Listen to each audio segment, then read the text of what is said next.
everybody, and welcome back to Young and Excellent. We are a podcast that dives into young and excellent people, whether you're an entrepreneur, an artist, I don't know, ball player, skier, skateboarder, biker, a casual fast walker.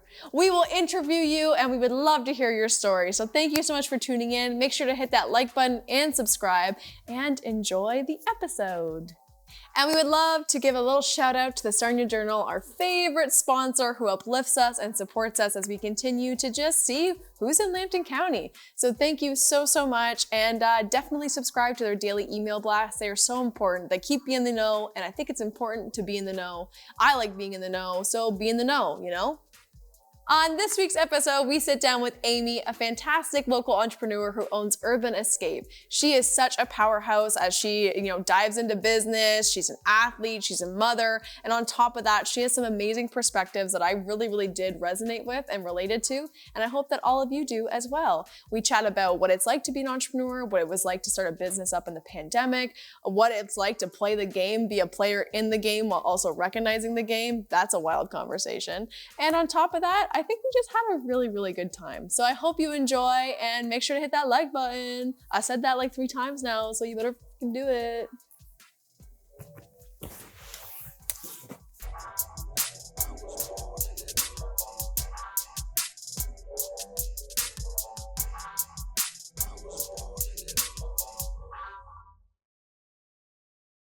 Hey, well, welcome to the show. Hi. Again, I love having guests that I don't personally know, because then I feel like I get really amazing information that I would have never known. So thank you so much for coming on the show. Oh, thank you for having me. I'm excited. How are you? I'm great. I'm good. It was a busy day. It's a Sunday. It's, prep for the week of how it's going to look. I have a little guy, and my husband's an educator, and so it's just busy, right? Yeah, and absolutely. I own the boutique, and I'm just busy. So yeah, Sundays tell me more about the boutique. I would love to hear about how that all started. So I own Urban Escape downtown. I owned it for going on 5 years. Wow. Good for you. Yeah, which is pretty crazy. So I bought the boutique, my husband and I, in 2000, and then the pandemic hit in March. So we bought it January 2020, and then the pandemic hit. And it was just like the 5-year business plan. Yeah. And just the trajectory of what I thought was going to be just from my past. I'll dive in sort of what I did before owning a boutique. And then we just kind of were constantly changing, because government mandates and changes and the unknown and the scariness and all that kind of stuff. So, absolutely. I initially was going to start taking interior design, but as the pandemic kind of went on, and it wasn't after Christmas, the kids are going to go back to school, after March break, the kids are going to go back to school. Yeah. It turned into, I think I'm going to switch my whole perspective and maybe go into business, a business degree. Oh, hey, there you go. Right? Yeah. Because I didn't go in with a business degree. I sort of went in with naivety, which I think was the saving grace, because oftentimes we go in less prepared than maybe we should be, or maybe they're just reacting because no one has been in a pandemic in over 8 years. So I love that point though, because I do think if you have a little bit of I like the way you said it, but I say naiveness, I guess. Yeah. You're more open-minded, I find. Yeah. And you're more flexible and adaptable to the changes that may come along your right. way. And you had in that whole piece of the pandemic, it was constant changes because really no one knew what was going on, right? So the first little bits, my 8-year-old mother was holed up in her apartment because we didn't even know at that point. And I look back and it's not funny, but it was did you remember where you're oh my God, we're all going to die? Because we didn't even know what was happening. Absolutely. So we're oh my God, you didn't touch anything. You didn't see your friends. You wipe down groceries. Everything. It was next level. Yeah. Change your shoes to you have your outdoor clothes you can put in the laundry basket. Yeah. And then we were making everyone was making weird masks just to get through it, right? Because it was then toilet paper was a huge issue, and all these things. Yeah, so. When I think back to it, it's often I don't have that fear response anymore. Yeah. But I feel my subconscious does. So whenever I go back to that moment of when the world actually shut down, I feel there is that oh my gosh, like I have to be so careful with my surroundings. I have to make sure hand sanitizer is on me all the time. Right. Like I go back into like those methods of thinking. Yeah. But that is so interesting that like you bought a business and then went right into having to deal with that. Yeah. And I was asked a lot and interviewed a lot. And how do you like running a business? And I said, I really don't know what it's like to run a business not in a pandemic. Yeah. Yeah. Right. Because I got it thinking, okay, like this is going to be awesome. And I also worked my other job that I'd worked for 17 years. Oh, okay. 2 days a week. So I worked at Pathways, Health Center for Children, for 17 years. And I was at that point of my career where I was like, okay, do I want to keep doing this? I just felt like every day, like there was just a huge shift in my love for my job and working with kids with special needs. And but that part of the ministry is really tricky because there's not an often lot of pay increases or value.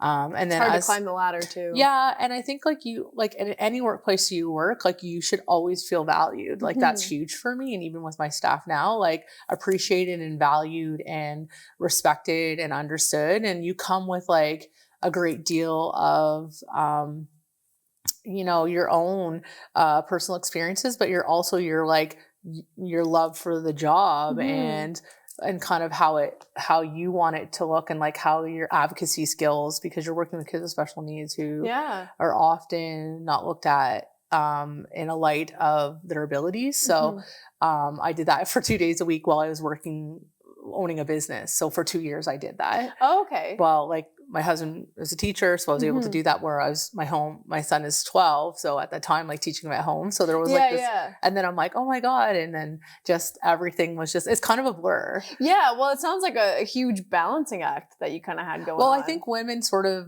however you may say that, multitaskers. Yeah. And nothing against men. My husband's a beautiful multitasker. He's awesome. He can do many things, but he's also with me as a partner. And so I'm like constantly like you just go. Until the work is done. Yeah. And I think that it's deep rooted. Yeah. Right. Do you feel like that there's a bridge between that kind of notion that women are that multitasking kind of individual and entrepreneurship?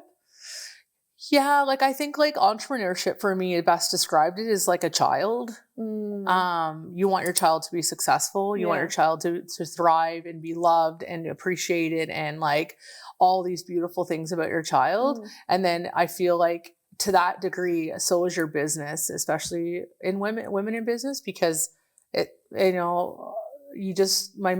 mom was a huge advocate for like never letting anyone make you feel less of, never letting anyone make you feel like you don't belong, never letting any of that. And so women in business are often behind a lot of barriers, right? And sort of breaking down barriers and breaking down those types of things where they are successful, they're able to run a home, able to run a business, able to have a relationship, all these types of things within regards to that like big balancing act of life, right? So I often look at it as like my child, I don't want it to fail. I don't want it to be unsuccessful. Like I don't want it You're going to put in as much effort as humanly possible to see it thrive. And grow. Yeah. I actually kind of enjoy that metaphor though, because I feel like I hear that a lot from entrepreneurs that like having a business is like having a child. It is very much like you have to be on top of their growth and the growth of the business all the time. Right. And especially if you have employees, like you're constantly checking in, you're constantly making sure. So it's really cool that you also share that kind of insight. Did you always want to be an entrepreneur? Yeah, that's a question I get asked a lot. Yeah. So again, like I'll sort of go back a little bit. I grew up in a single family home with a beautiful, strong mother that really gave me or taught me a lot about, never giving up, never, always persevering, always be strong, never feel like you don't belong, all those types of things. I grew up in social housing with my mom who was constantly sick with cancers. So I think that that's that deep rooted piece of like that really ties into entrepreneurship or like that not wanting it to die or not wanting it to fail. That helping type of role in life that I worked in. And so that my dad, was an alcoholic, and, he worked really hard, and in the end we had a beautiful relationship, but there's a lot of stresses within that growing up, and just that piece of like, how are you able to do all these things? And, you live where you are, or the social economic position you're in, or you're in a single family home, and all those types of things. And so, that really wrapped back into like business. And like, my mom was like, go to school, get an education, work hard, be better, try your best. Cause you never know, you might get sick like me, or you might, not be in the situation that you want to be in, but you have education to fall back on. And so that's sort of where that went first. But my ultimate love too was interior design and fashion, and supporting and helping women to be their best selves when they enter the world, because that's huge, right? And how you dress and how you feel and how you enter the world, takes away a lot of that stress and, that feeling of insecurity. And I feel like how you put yourself together is a huge thing, right? Yeah. Especially when you have children and you have work and you have all these things, because that's the only thing you can control, right? Absolutely. And that's a huge piece for me, is how I dress and how I look, because that and its whole entirety is how I can control how I can enter the world, right? I think that's a really interesting point, because I hear that across the board, because there's a huge debate about that right now. It's a little bit of a controversial topic of just like, should women have to fit in a certain stereotype or a certain box to be appearing professional, or to be appearing, confident or put together, or this or that? Or can we show up in baggy sweatpants with no makeup, and why can't we have the same respect? Okay. But I do really love that perspective, because I do think that how you feel on the inside is reflected like on your outside as well. Yeah. Like for me, like I hardly wear makeup, but like I'll make sure my hair is like all like put together. I'll make sure like I'm wearing like an outfit that's like color coordinated and all that fun stuff. Right. I think people's perception of it depends on the person. Yeah. But I love that you have the like perspective of like, you should be taking care of yourself, because I think that's important. Well, and it, like often too, like women, we often put ourselves back burner, and especially when you have children, or you're in that caregiver position where say you're taking care of your adult parents, or you are that parent for your parent, like, or your siblings or whatnot. You often put that to the back seat. But for me, it's, I want to be taken respectfully. I want to be taken professionally. I want to be taken seriously, and I want to be taken into that where I can sit and have a conversation. And you're not, for me, I just feel that I'm sorry to put this together, but I get it. That I presented myself the best way I can, and I ultimately feel strong and I feel confident. Yeah. And I love that aspect of control too, because I do think the only thing in this life that you control is yourself, because outside circumstances are going to happen. Kids not going to listen. Like partners are going to do what they want to do. And like, it's just, the world will just constantly keep going. And so the fact that what you can control is yourself, how you see things, how you regulate, how you dress, how you act. And I love that, because it is kind of comforting. So do you find like whenever there's like high moments in like your life where like there's a lot of anxiety or stress or anything, like that kind of brings you down, like it grounds you? Yeah, absolutely. Like I feel like I often say like to make any action in life, you have to be in the game. You have to be a player in the game. I agree. I say this all the time. Yeah. Like I'm not even on the bench, and I'll often say that. Like I'm not even on the bench. Like I'm not, like I need to be in the game to make changes in the game. And again, that's a piece of me that like if people knew Amy at all, I'm a huge jockette. Okay, so I love it. So I played like travel hockey at a high level. I played travel soccer at a high level. I played volleyball at a high level. Like so, these are huge pieces that I'm always like, if I'm in the game, I'm effective. Yeah. Right. And like I want to be in the game, because then I want to make some moves and score a goal and change all these things. So for me as personally, when women are not in the game and they're not sitting at the table and they're not on the bench, then that's very frustrating for me, because then I'm like, I'm not even in the game to even make these changes. Yeah, like absolutely. Metaphorically, let's say. Yeah, the changes are being made for us as opposed to our voices being heard. Right. Yeah, I completely agree and I'm all for like wearing, like burning my bra, wearing my pussy hat. Like, women in non-traditional trades are killer. I love it. Yeah. Like if you want to be an iron worker, if you want to be an electrician, or if you want to own a business, or if you want to do that, like good for you. Exactly. I think that's incredible. Like all the respect and love for that, because I think that's a huge piece where we're breaking down barriers as women. And again, I'm 45, so young and professional is quite funny. I think you're young and excellent. I appreciate it. But, you know, it's huge. I think that's huge for, you know, women to enter a workplace or workforce and have that confidence to even try that and do that. Yeah. I feel too, it's more acceptable. Yeah, I agree. Then again, when I was when I was entering that, I don't think there was a lot of it. No, you know, but that's a testament to your generation and the work that you folks put in for us. Like, and I think that it's like an evolutionary thing, you know, like everything that I am given in this lifetime, I think is a gift from the previous generation. Like, I think you that's folks beautiful. like, I really like, honestly, like, I really related to your story too. I grew up in a single household as well with a really strong mother with an alcoholic father, all that fun stuff. But I didn't experience the illness aspect of that. Okay. And I feel like you have to be so resilient to have to go through all those different barriers and then also take care of a parent if you were put in that position. Right. And so what role does resiliency play in your life as an entrepreneur now? Do you see a lot of parallels in terms of what you went through and going through now? And again, that's like a part of me that's like never quit. You will never make me feel like I don't belong here or good enough. Like that kind of feeling. Like that's like, again, very deep rooted for me. Because my mom was always like, you know, you work, like she would always be like, you read the newspaper every night, you watch the news, because if you want to be successful in life, because you need to know current events and you need to know what's going on. Yeah. Right. So when you're at the conversation or at the table, you can have something to add to that. Yeah. Like you can speak of, you know, what's going on in the city right now, for example. Mama Bear. I love that. Right? Like, or you can speak of like the world events and such. And so that's a huge piece too. Again, my mom was like my number one fan within regards to like sports and stuff, and like getting me to every sporting event, making sure that like I had the equipment and I had all the, you know, pieces to play that sport.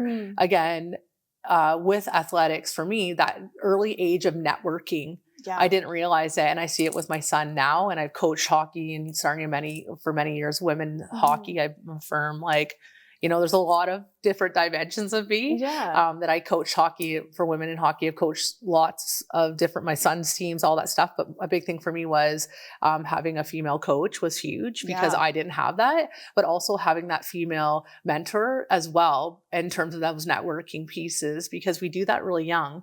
We do that young and we don't even realize we're doing it when we're networking and we're connecting with people and like having those relationships and connecting those relationships. Because at the end of the day, like if you need someone to call on, like if you're needing a lawyer, let's just say if you're needing to talk to somebody who was in this or this facet or this or that, you can go, oh, I remember coaching with or playing hockey with, and they are doing this now. And, you know, you just kind of are constantly networking and talking and support, like that whole piece. That makes sense. I completely agree. And like Nick has even mentioned that for me, because I was also a sport kid. I played everything I could. My mom, very similar to that. So I'm like really resonating with you. Cool. I love it. Yeah. Again, I didn't play hockey though. I played field hockey, field hockey, but not hockey. And so for me, like I really do rely on all of the connections I made in childhood. Like even my job at Rebound that I left in June, like a lot of my networking that happened was when I was a teenager coming to Rebound, and that's why they knew me. That got my foot in the door. Right. I think that it is so important to keep those connections and understand that that's kind of what you're doing as you travel around, whether you're doing, you know, dance or hockey or anything else that kids do, biking. I don't know. But I think that it is so important to really do what? But yeah, I think it is really important. And I think that it never stops and it shouldn't stop. No, and I think like that's what makes us successful as like all adults as well. If we're, you know, Sarnia's very small. Yeah, absolutely. I always call it like 7 degrees of like Sarnia or 7 degrees of Kevin Bacon, 7 degrees of Sarnia. I'm like, you know, my dad who knew like my grandfather or whatever, right? And so you're like, oh, you know, like even with my husband being a teacher at Great Lakes, like he's teaching his friends' kids that he went to school with. And he's like, oh, I remember your dad. We used to, whatever, I played soccer with your dad. And like really all those kind of connections, right? And so it's like, these poor kids are like, sweet, I'm in high school, you know, and then I don't care as much. Yeah. Or like I know so many people through just sports in Sarnia and lived my whole life here. And then coaching so many things and being a part of stuff that it's like, you know, their parents, you know, they're like, it's this weird like Sarnia thing. No, absolutely. Right. And it's all in who you know and whatnot. So yeah. I started at Pathways as my profession, and then ultimately the opportunity to come up to buy, if we're going into full circle here, to buy Urban Escape, which has been around for over 17 years. So, I kind of just took it, and I asked my husband, and he just knew it. He was like, okay, let's do it. And, like I said, I work 2 days at Pathways, and he works a wonderful job. And, if you know Johnny, you know, he's the most supportive, loving person ever. And I think that's huge. Again, for me, was finding a really good spouse. Yeah. But also, because you come from a broken home, you don't want that generational thing. You don't want to be that as well. And to know, break that cycle. Yeah, you do. And like, so for me, I married a beautiful man, and with a beautiful extended family. He's Italian. He's awesome. I love John and all. Shout out to Johnny. Giovanni. Yeah, he's the best guy in the whole world. And so he just was like, let's do it.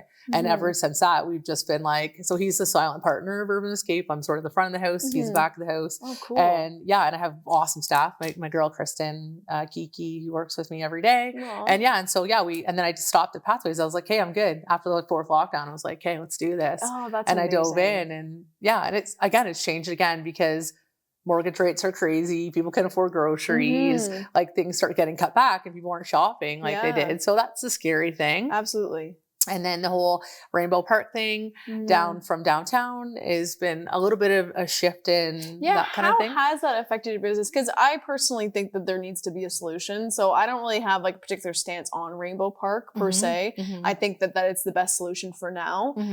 But in terms of like your business and your storefront, like what have you experienced with that? It has, like, I've been this has been an issue for me, because I think my store is the first store up from Rainbow Park, Urban Escape. I'm on the corner of Cromwell and Front Street, 132 Front Street. And we have the best view. Plug. We have the best everything. I love it. Like, you see you go to work and you just see the lake, every day. It's like so the best. Nice. But I think they come up, and because of the way my door is, it's just how they come in. And a lot of the times they're just very out of it. And I call it the zombie apocalypse, because I don't really know what I'm getting, right? Like, you're getting someone who has been drinking, drug, paraphernalia, weapons, it's all these safety concerns. And so I started talking to the city and the solicitor and the Sarnia police, like, way back in May, like, we need some solutions, right? We need this. And one of them was put a doorbell on and lock your door. Which is kind of crummy. It's not wonderful for business. No, it's not. No. But I think that's the limited resource we have right now. We need to do it. I mean, I feel like we need to work together as a community. This is not going away as an epidemic. It's sad. Yeah. One of my dearest cousins is homeless, and he comes to see me weekly, and we have a catch up, and I make sure he's okay, and this, that, and the other. But it's like, it's something that we need to do. Yeah. Is it hurting businesses? Yes. I appreciate the foot patrol downtown. I said that in the meeting. Sorry, I'm at that age where I have to set my alarm, so I take my medication. Respect. It's 5 o'clock. So that really stinks that what the Sarnia police walking around has really changed the vibe, just because people feel safer. We feel safer. And that's the thing that I feel like, because again, I definitely advocate for the need to have a somewhere for these folks to go and feel safe themselves. But I also feel like everyday folk need to also feel safe, and like you need to feel safe in your own city. Yeah. And so I'm happy that it's gathered a lot of attention, just because I do think, I agree, it is an epidemic. We need to get ahead of it and work together as a community. Some people just want to completely exit out and kick them out. And I'm like, okay, but that's not coming together and actually having a solution for it. That's just causing more problems in the long run. So how do we actually fix it? Right. And they're going to be displaced.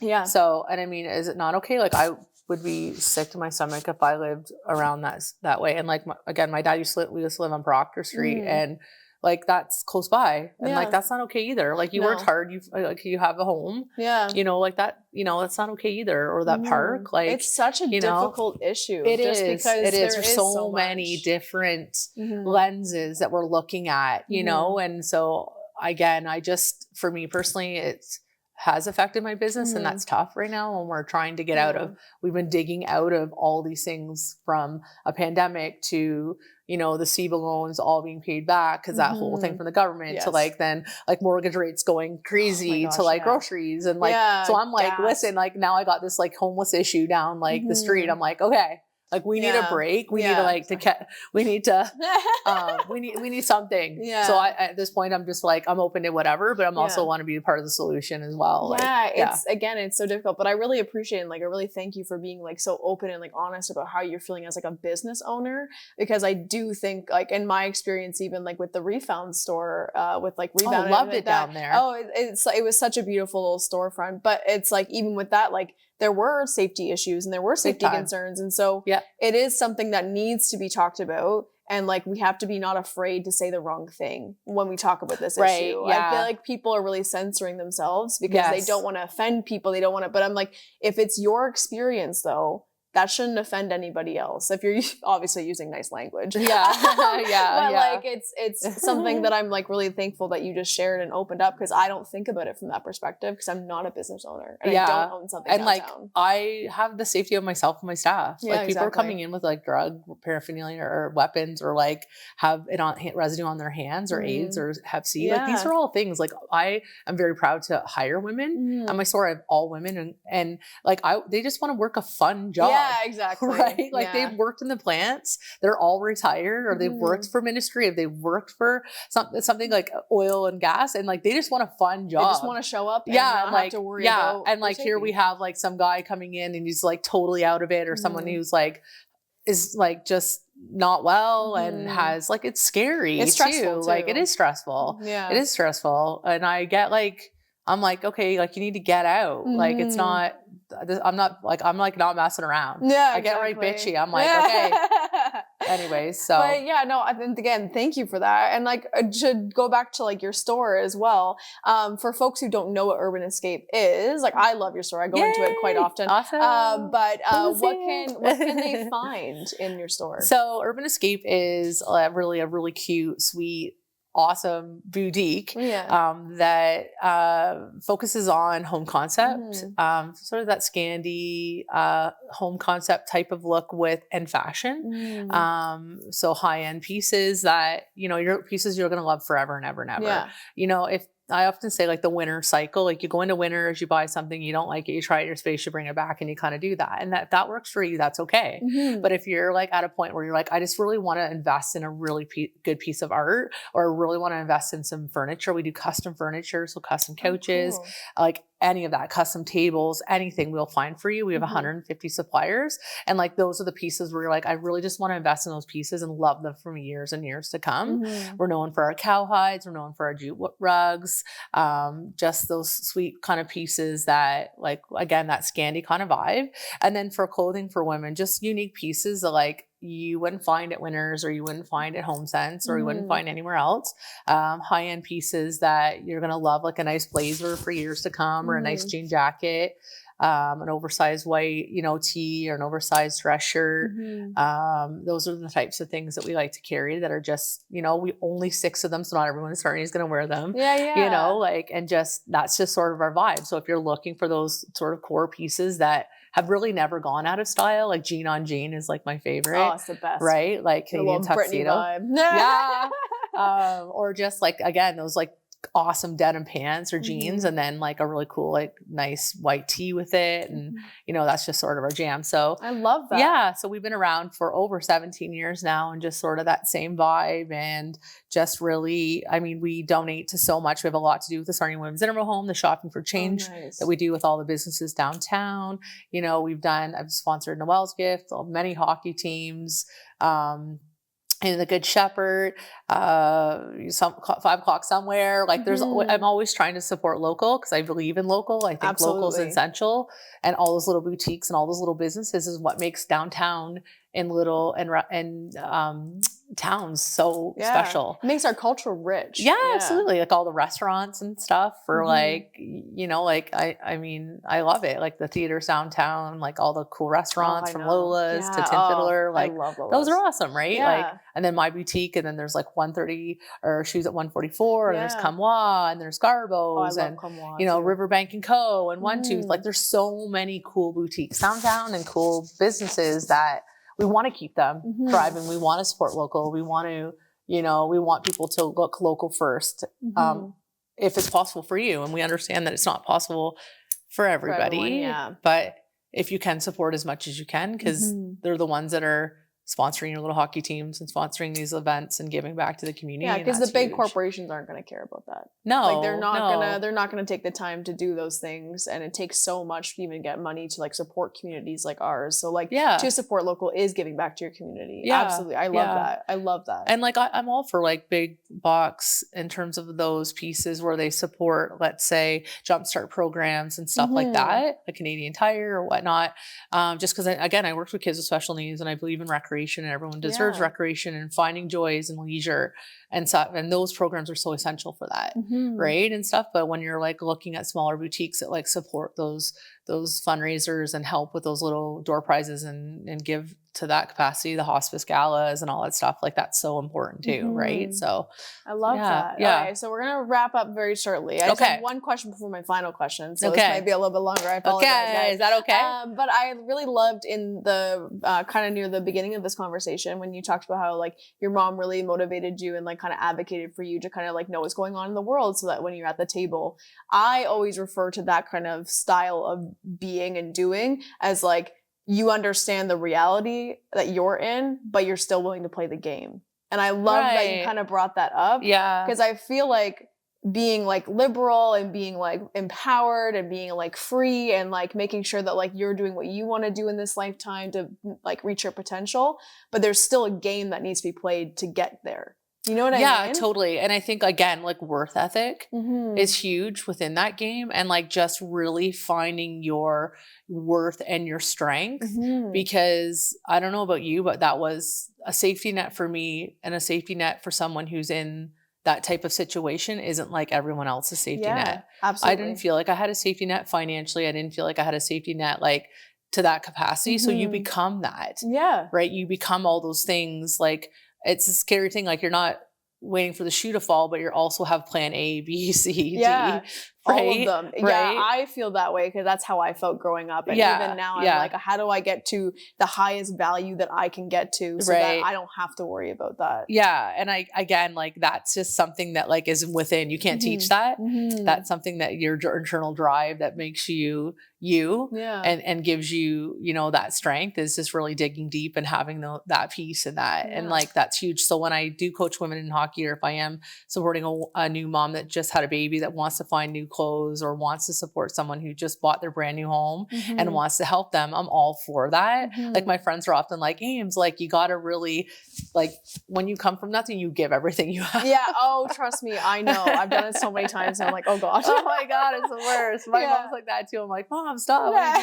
Or my husband's like that too. He's first generation, his family's first generation off the boat. And so he often is a giver too of like everything. And then you end up with like, what? I get like table scraps for myself. Yeah, it's fine.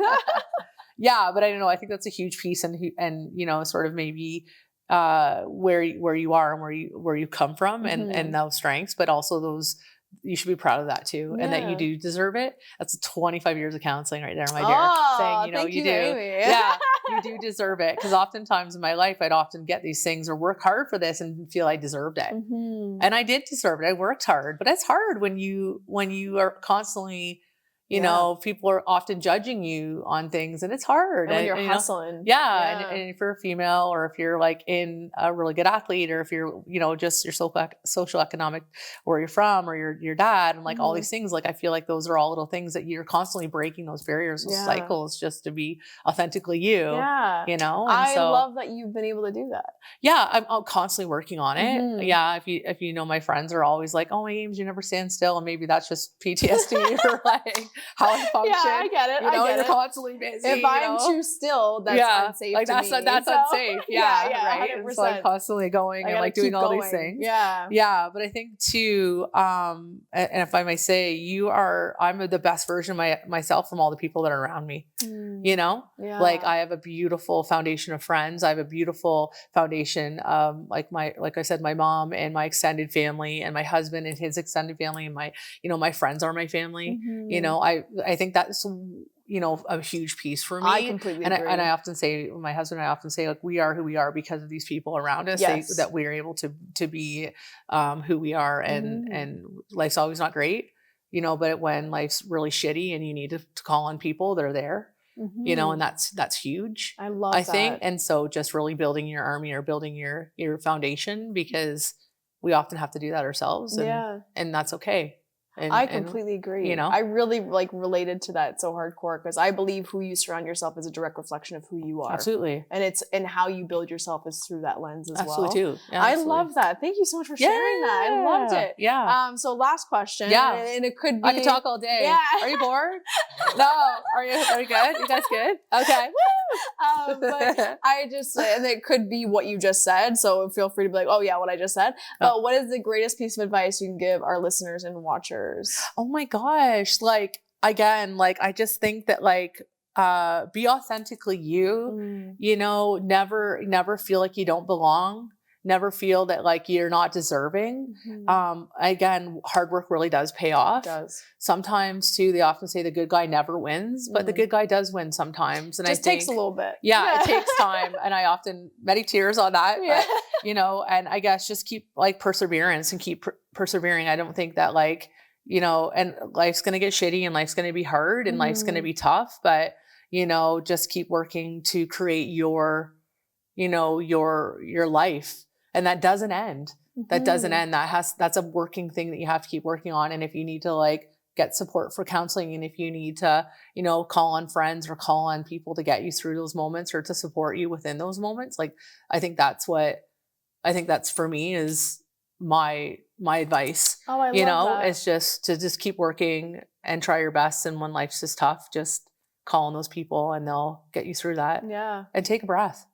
Take a breath. I think sometimes we just are so hard on ourselves. And I'm going to say from a female point of view, we're our hardest critics. Oh, we are. We are toughest as we are ourselves.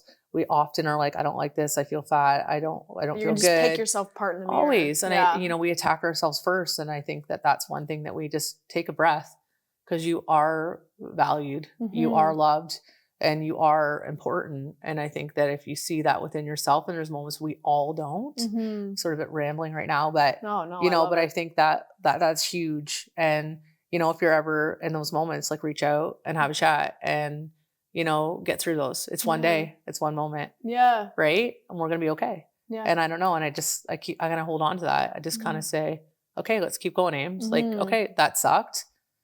You know, and I remember one time a counselor said to me, and what if you fail? And I was like, well, if I fail, I'm going to feel upset and everyone's going to say this about me and that. And she's like, and oh, well, life goes on. Yeah. Life will always move on. And it does. And it does. And it's not always graceful and it's not always great. And you feel like want to crawl in a hole, but it does go on. Absolutely. And you know, people forget about it and they move on because they have their own shit and their own stress. And we just have to work through that too. So, and you have to be okay when the world does move on. You have to be okay with it, because then you can't let yourself fall behind. So you got to figure out how to get yourself back up, or else you will fall behind. Yeah, like the pity party. Don't sit in your own pity, because then you just keep digging. I give myself one night or one day. Yeah, I'm like, I will spend one moment, one thing in that, and then I have to move on because I can't do it. Yeah, sometimes pity too is often we hold on to that, and then we're like, oh no, it's this, you know, we just live in that moment. It's just like, okay, like, it feels like there's always like dirt under my fingernails at that point. Yeah, like dig out. Yeah, it's just like, ugh. Yeah, dig out. So, but thank you so much. That was so good. That was awesome. Man. I loved it. I'll come back anytime. Yeah, please so do. Good. Do you have an Instagram or anything? Oh yeah, oh my goodness. So so Urban Escape. So ueinc.ca. You can find me there. You can find me again on Facebook, Instagram. We're on. We have a website, w.ueinc.ca. We were part of the Dream Home this last year. So if you ever went to last year's Dream Home, you would have seen. We're often, if you see some really cool faces, that's probably UE Inc. that's been in there helping or supporting or designing or helping like that. We do design work. We do support all that kind of stuff. So we always say shop your space. If you're like wanting some like refreshes in your space, but you don't know what to do, Chris and I can come in and like we say shop your space. We'll find stuff within your space and add to your space. So you're not like feeling overwhelmed and having to buy everything. We'll just take things in your space and then maybe move them around, or things that you won't see that you like, oh my God, that looks awesome there. I never thought of that. Yeah. Right. And so cool. Yeah. Sorry that really likes you. I know. Right? Yeah. So like we do that too. So yeah, like give us a shout. We'd love to help you. And yeah, come see us at 132 Front Street North. Oh, yay. Well, thank you so much. Thank you. It was wonderful. Goodbye, everyone. Bye.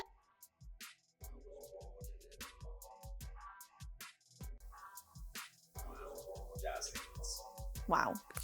Okay. I think I definitely have a sliver. Okay, I'm ready.